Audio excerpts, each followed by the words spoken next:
Welcome to our voice. నేను journalist నవత. తమిళనాడులో కిరాతకులకు పట్టం కట్టిన ఒక వైనం నేను ఒక మీడియా ఛానల్లో చూసిన తర్వాత ఈ విషయాన్ని మీ అందరితో షేర్ చేసుకోవాలనిపించి ఈ వీడియో చేస్తున్నా. ఈ వీడియోని చివరి దాకా స్కిప్ చేయకుండా చూడండి. ఎందుకు అనంటే తమిళనాడులో ఈరోజు ఎలాంటి దాష్టికాలు జరుగుతున్నాయి, ఎలాంటి వాటికి పట్టం కడుతున్నారు, వీళ్ళ అంతిమ లక్ష్యం ఏంటి అనేది చాలా క్లియర్గా ఈ వీడియో ద్వారా మీకు అర్థమవుతుంది. మనందరికీ తెలుసు, భారతీయ జనతా పార్టీకి సంబంధించిన ఎల్కే అద్వానీ నిజంగా కూడా భారతీయ జనతా పార్టీ ప్రజల్లోకి ముమ్మరంగా వెళ్ళడానికి, భారతీయ జనతా పార్టీ తొలినాళ్లలో డెవలప్ అవ్వడానికి ఆయన పోషించిన పాత్ర చాలా గొప్పది.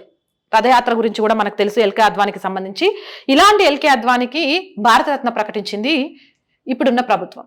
దీన్ని ప్రతి ఒక్కరు కూడా హర్షించారు. ఆయన గురువృద్ధుడు. ఆయన ఆ రోజు రథయాత్ర చేయకుంటే ఇంకో రకంగా ఉండేది భారతీయ జనతా పార్టీ కానీ, అయోధ్య రామ లల్ల విగ్రహ ప్రతిష్టకు సంబంధించిన చర్యలు కానీ అని చాలా గొప్పగా చెప్తూ ఉంటారు.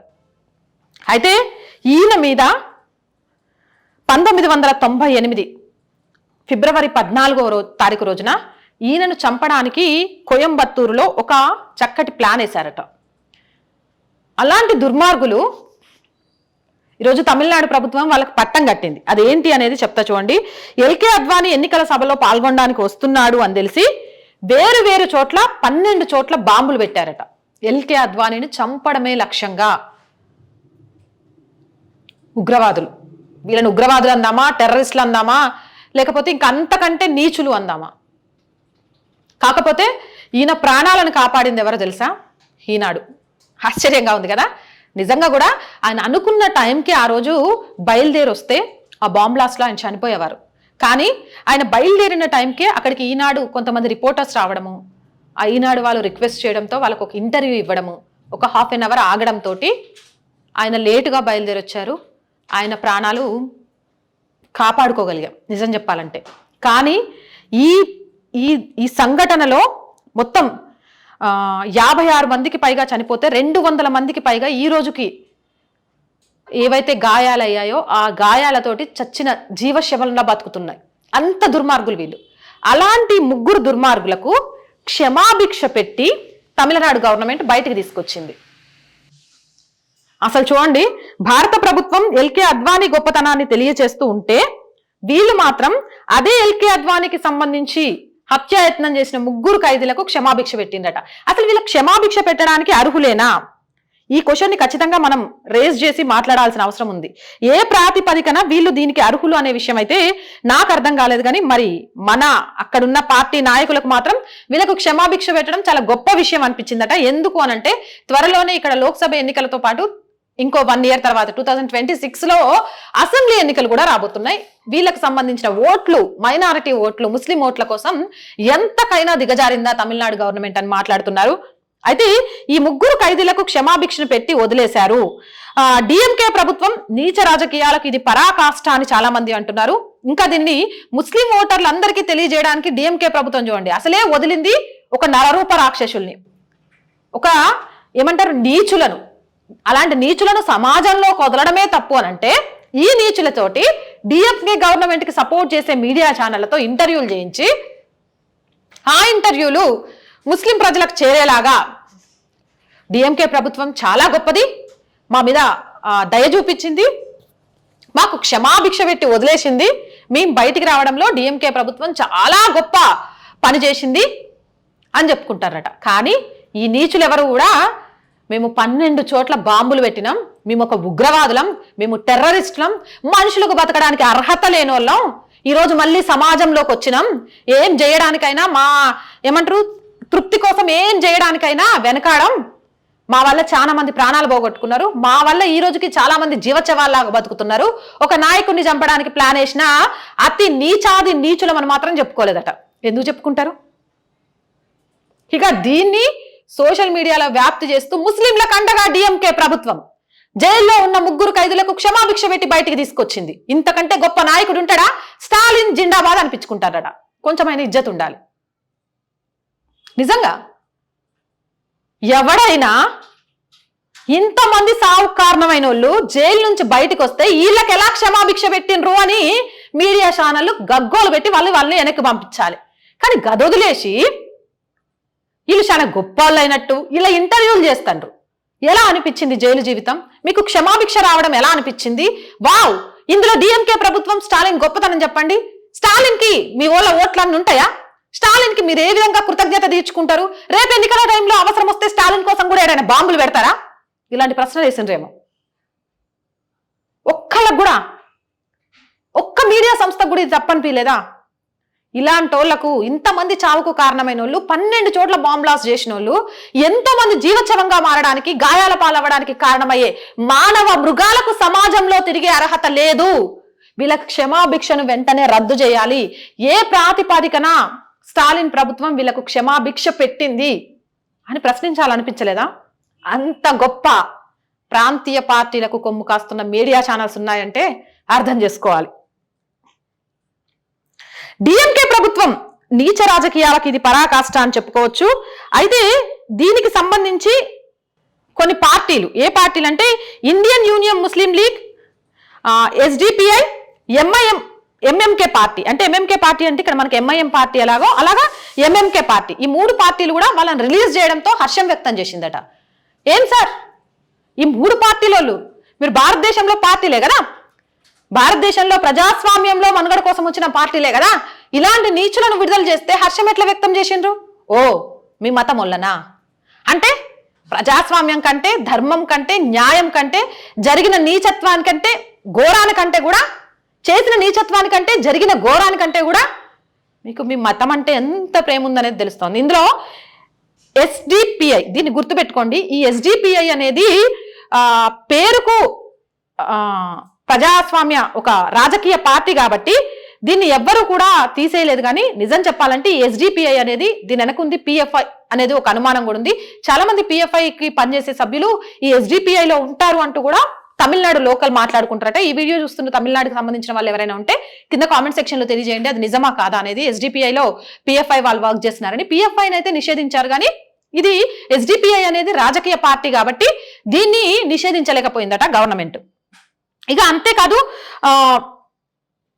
ఇక్కడ మరొక విచిత్రం ఏంటి అంటే, డిఎంకే ఏం చేసినా సరే ప్రశ్నించే అన్నా డిఎంకే పళనిస్వామి ఆయన కూడా ఈ విషయంలో నోరెత్తలేదట. ఎందుకు ఎత్తలేదు అంటే, పళనిస్వామి రాజకీయ పార్టీ చరిత్ర సమాప్తం కాబోతోంది కాబట్టి 2026లో జరగబోయే ఎన్నికలకు పొత్తులతో వెళ్ళాలనుకుంటాడట. ఆ పొత్తు ఎవరితో పెట్టుకోవాలనుకుంటాడు తెలుసైనా? ఎస్డిపిఐతో. ఏదైతే పిఎఫ్ఐకి సంబంధించిన వ్యక్తులు పనిచేస్తారు అని తెలిసిన ఒక ముస్లిం సంస్థ ఉందో దాంతో పళనిస్వామి మైత్రిని కోరుకుంటాడట. మరి మైత్రి కోరుకుంటున్నప్పుడు ఆయన ఎందుకు నోరెత్తుతాడు? అసలు ఎంత గొప్ప రాజకీయ పార్టీలు చూడండి, సామాన్య ప్రజలను చంపిన వాళ్ళను ఈరోజు నెత్తిన పెట్టుకుంటున్నాయి, వాళ్ళకి సపోర్ట్ చేస్తే మాట్లాడుతున్నాయి, జరిగిన ఘోరాన్ని కప్పిపుచ్చుతున్నాయి, వాళ్ళని హీరోలు చేసి మీడియాలో ప్రచారం చేస్తున్నాయి. రాజకీయ లబ్ధి కోసం, ముఖ్యమంత్రి మంత్రి పదవుల కోసం ఎంత దిగజారిపోతున్నారు. ఇక ఆ తర్వాత కూడా కోయంబత్తూరులో 12 వరుస పేలుళ్ళు, వీటికి ప్రధాన సూత్రధారి అయిన ఎవరైతే ఉంటాడో ఎస్ఏ భాష, ఈయన కూడా బెయిల్ మీద బయటే ఉన్నాడట. ఈయన బెయిల్ మీద బయటకు వచ్చిన తర్వాత ఈ నేరానికి పాల్పడ్డ 13 మంది కోసం వీళ్ళు సుప్రీంకోర్టుకి వెళ్ళారట బెయిల్ ఇమ్మని, క్షమాభిక్ష పెట్టమని. అయితే అప్పుడు సుప్రీంకోర్టు అసలు ఎందుకు ఇవ్వాలి వీళ్ళకు బెయిల్, ఏ ప్రాతిపదికన మీరు బెయిల్ అడుగుతారని చీగొట్టిందట. అంటే సుప్రీంకోర్టు చీగొట్టిన వాళ్ళకు కూడా వీళ్ళకి క్షమాభిక్షను పెట్టేసిండ్రు. సుప్రీంకోర్టు అసలు ఎట్లా అడుగుతారు ఈ నీచులకు బెయిల్ అన్నట్టే మాట్లాడిందట. కానీ అలాంటి నీచులకు బెయిల్ ఇవ్వడంలో మా సంస్కారం చాలా గొప్పదని డిఎంకే ప్రభుత్వం చూపించిందట. ఇక ఎన్నికలు వస్తున్న వేళ క్షమాభిక్ష పెట్టి వదిలింది. అదే రోజున గతంలో కూడా విజయదశమి రోజు దీనికి సంబంధించి నేను ఒక వీడియో కూడా చేసిన. కోటమీశ్వరం అనే టెంపుల్ దగ్గర బాంబు పేల్చి అక్కడ ప్రజల్ని చంపేయాలి, ఆలయాన్ని నాశనం చేయాలని చూస్తే దేవుడు ఉంటాడు కదా, ఒక్కసారంటే చూస్తాడు, కానీ ప్రతిసారి విధ్వంసం చేస్తా అంటే ఊరుకుంటాడా? ఆ కారే ఒక డివైడర్ని ఢీకొని అది పేలిపోయి అందులో ఆలే చచ్చిపోయిండ్రు. అక్కడ గుడి దగ్గర అయితే ఏం కాదు. ఇలాంటివి ఇంకొకటి సంఘటన కూడా జరిగింది. ఎప్పుడైతే ఈ కార్ బాంబ్ పేలిందో, అందులో ఆయన చనిపోయాడో, వెంటనే ఆ ఉగ్రవాదికి సంబంధించిన ఇంట్లో సోదాలు జరిపితే ఆ ఇంట్లో కూడా 5 ఉగ్రవాదులను పట్టుకున్నారట. చాలా పెద్ద ఎత్తున పేలుడు పదార్థాలను కూడా పట్టుకున్నారట. అదే టైంలో ఒక ఆటో రిక్షాలో కూడా పేలుడు పదార్థాలు తీసుకెళ్లి ఆటో రిక్షా ద్వారా ఒక బ్లాస్ట్ ని ప్లాన్ చేస్తే ఆటో రిక్షా కుదుపులకు ఆటో పేలిపోయిందట. ఆటో డ్రైవర్కి ఏం కాలే, ఇంకా బ్రతికే ఉన్నాడు ప్రాణాలతోటి. అంటే ఈ టీం కూడా వీళ్ళతో మైత్రి కలిగిన వాళ్ళంతా కూడా తమిళనాడులో ఆలయాల మీద, హిందూ ధర్మాన్ని నమ్మిన వాళ్ళ మీద మారణ హోమం సృష్టించడానికి చాలా సిద్ధంగా ఉండేవాళ్ళు. కానీ వీళ్ళను కాపాడుకుంటూ వస్తుంది ఎవరు అనేది ఇక నేను చెప్పవసరం లే. ఎంత దుర్మార్గం! ఒక పక్క నుంచి ఎల్కే అద్వానీకి భారతరత్న వచ్చింది, ఆయన ఒక గొప్ప నాయకుడు, ఇలాంటి ఆయనకు భారతరత్న ఇచ్చి మనం సత్కరించుకోవడం చాలా గొప్పగా అనిపిస్తోందని దేశం మొత్తం మాట్లాడుకుంటుంటే అట్టెట్ట ఎల్కే అద్వానీకి భారతరత్న ఇస్తారా? ఎల్కే అద్వానీ మీద హత్య ప్రయత్నం చేసిన మేము బయటకు తీసుకొచ్చుకుంటాం. రేపు ఎలక్షన్ లో మా తడాకా ఏందో చూపిస్తాం.